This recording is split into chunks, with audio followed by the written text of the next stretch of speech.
புத்தகம் படிக்க நேரம் ஒதுக்க முடியலையா? வெறும் 20 நிமிடங்கள்ல உங்களுடைய வாழ்க்கையை மாற்றக்கூடிய ஆடியோ புத்தகங்களை இலவசமா கேட்க உடனே மேஜிக் 20 தமிழ் ஆப்பை டவுன்லோட் செய்யவும்.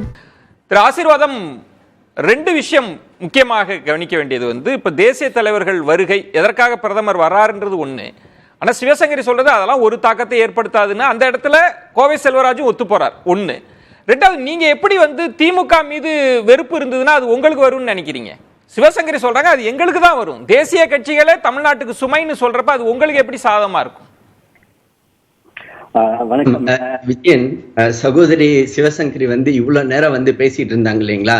அவங்க பேசினதுல 90% எங்களை பத்தி தான் பேசிட்டு இருந்தாங்க. அதாவது நாங்க அங்க ஒரு பொருட்டாவே இல்லை, அங்க எங்களுக்கு எந்த ஒரு வாக்கு வங்கியுமே இல்லை, இவங்க தான் எங்களை தூக்கி சுமந்தது மாதிரி அவங்க பேசிட்டு இருந்த அவங்க எங்களை நோக்கியே பேசிக்கிட்டு இருந்தது அவங்க எந்த அளவுக்கு இந்த இஷ்யூவால பட்டமாயிருக்காங்க அப்படின்றது தெல்ல தெளிவா தெரியுது. போன வருஷம் வர என்டிஏவோட மீட்டிங்ல தேசிய தலைவர்கள் எல்லாருமே இருக்கிற அந்த மீட்டிங்ல பிரதமர் நரேந்திர மோடி தன்னோட பக்கத்துல அமர வைத்து எடப்பாடி பழனிசாமி அவர்களை அழகு பார்த்தார். இன்னைக்கு கூட்டணி முறிஞ்சு போச்சு அப்படின்ற போது ரைட், அவங்களுக்கு பேசட்டும், பேசினால எந்த ஒரு ஆட்சேபனையும் இல்ல. அதே நீங்க மட்டும் என்ன சார் பக்கத்துல வச்சு அழகு பார்த்துட்டு இப்ப ஊழல் கட்சின்னு சொல்லலையா? நீங்களும் மாத்தி பேசலையா என்ன? இல்ல நான் அதுக்குரிய தரவுகளையும் நாங்க கொடுத்திருக்கிறோம். தரவுகளை கொடுக்காம பேசுறதுல பிரச்சனைகள் வரும். அதுக்காக தான் எங்களுடைய மாநில தலைவர் அண்ணாமலை அவர்கள் தெளிவாக சொல்லியிருக்காரு, ஒவ்வொரு விஷயத்தையும் புட்டு வச்சிருக்காரு. பேராசிரியர், தரவுகள் உங்களுக்கு ரொம்ப லேட்டா கிடைச்சிருக்குன்னு நினைக்கிறேன். டிஎம்கே ஃபைல்ஸ் மாதிரி உங்களுக்கு ஏடிஎம்கே ஃபைல்ஸ் ரொம்ப லேட்டா கிடைச்சிருக்கு இல்லையா? ஏடிஎம்கே ஃபைல்ஸ் எங்கள்கிட்ட இருக்குது அப்படின்றத நாங்க அன்னைக்கே சொன்னோம். எப்ப டிஎம்கே ஃபைல்ஸ் ரிலீஸ் ஆச்சோ அன்னைக்கே சொன்னோம். லட்சுமி மேடம் ஒன்னு முக்கியமான ஒரு விஷயத்த சொன்னாங்க.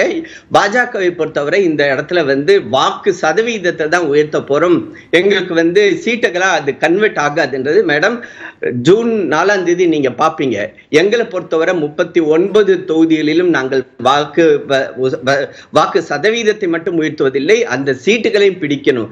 அதுக்காக தான் நாங்க எங்களுடைய தேசிய தலைவர்கள் மோடி அவர்கள், திரு நட்டா அவர்கள், அமித்ஷா அவர்கள் தமிழகத்துல பரப்புரையை நிகழ்த்திட்டு இருக்கார்கள். அதுலதான் முதல்வர் என்ன சொல்றாருன்னா, நீங்க ஒவ்வொரு முறை பிரதமர் தமிழ்நாட்டுக்கு வந்தாலும் நிதியமைச்சர் வந்தாலும் எங்களுக்கு ரொம்ப சாதகமான அம்சம்ன்றார், எங்களுக்கு வாக்கு கூடிக்கிட்டே இருக்குன்றார். அதாவதுங்க, நிர்மலா மேடம் ஒரு இன்டர்வியூல சொல்லியிருக்காங்க. என்ன சொல்லியிருக்காங்க தெரியுமா? இவங்க அந்த கட்டமைக்கிறாங்க பாத்தீங்களா, 1 ரூபாய் அதுல 29 பைசா அப்படின்றது, இது எல்லாமே வெத்து வேட்டுன்றதுக்கு தெல்ல தெளிவா அதுக்குரிய தரவுகளை அவங்க வச்சிருக்காங்க. இன்னைக்கு என்ன திமுக பிரச்சனைனா, திமுகவுக்கு எதிரா மக்கள் வெறுப்பு உணர்வுல இருக்கிறாங்க.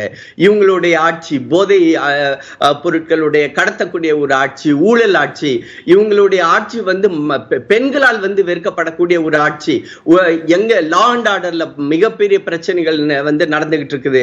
இதெல்லாம் யாரை நோக்கி, இதுக்கு ஆப்போசிட் ஓட்ஸ் யாரை நோக்கி போகுதுன்னா அது அதிமுக நோக்கி போகல. அதுக்குதான் சொல்றேன். அதாவது இன்னைக்கு ஆல்டர்னேட்டிவா அது எங்க போகும் அப்படின்னா, எந்த இடத்துல ஒரு தேசிய தலைமை பிரதம மந்திரியாக வருவதற்குரிய முழு வாய்ப்பு உள்ளவர் 10 வருடமாக தன்னுடைய ட்ராக் ரெக்கார்டை அவர் ப்ரூவ் பண்ணியிருக்காரு. அப்படியாப்பட்ட திரு நரேந்திர மோடி அவர்களுக்கு வாக்களிக்கும் பட்சத்துல நம்மளுடைய மாநிலம் நல்லபடியாக ஒரு ட்ராக் ரெக்கார்டு இருக்கே, மோடியா லேடியான்னு சொன்ன ஒரு ட்ராக் ரெக்கார்டு இருக்கே, ஜெயிச்சிருக்காங்க. 10 வருஷத்துக்கு முன்னாடி அதே ஜெயலலிதா அவர்களே திரு நரேந்திர மோடி அவர்களோடு நல்ல உறவோடு தான் இருந்தார்கள். அதுக்கு பிறகு அவங்க அந்த லேடியா மோடியான்னு கேட்டாங்க இல்லைங்களா, அதுக்கு பிறகு கூட தன்னுடைய வீட்டுக்கே அவங்கள வரவழைச்சு அவங்களோட அவங்க விருந்து கொடுத்தார்கள். அது அரசியல்ல ஒரு பரப்புரையில அவங்க பேசுறது ஓகே, அதன் காரணமாக அவங்களுக்கு 37 சீட்டு கிடைச்சதுதான்.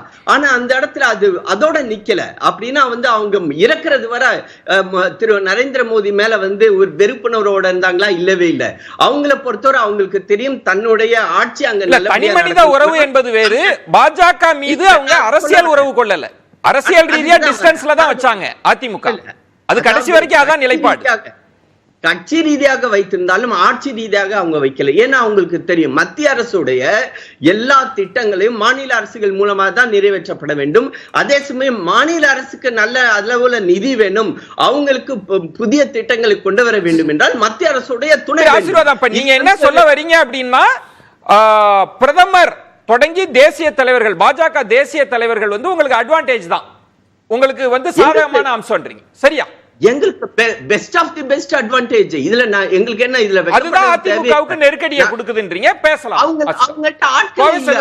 உங்களுக்கான பதில மட்டும் நான் கார்த்திகேயன்ட்ட பேசிட்டு வந்துடுறேன், நீங்க காத்துருங்க. புத்தகம் படிக்க நேரம் ஒதுக்க முடியலையா? வெறும் 20 நிமிடங்கள்ல உங்களுடைய வாழ்க்கையை மாற்றக்கூடிய ஆடியோ புத்தகங்களை இலவசமா கேட்க உடனே Magic 20 தமிழ் ஆப்பை டவுன்லோட் செய்யவும்.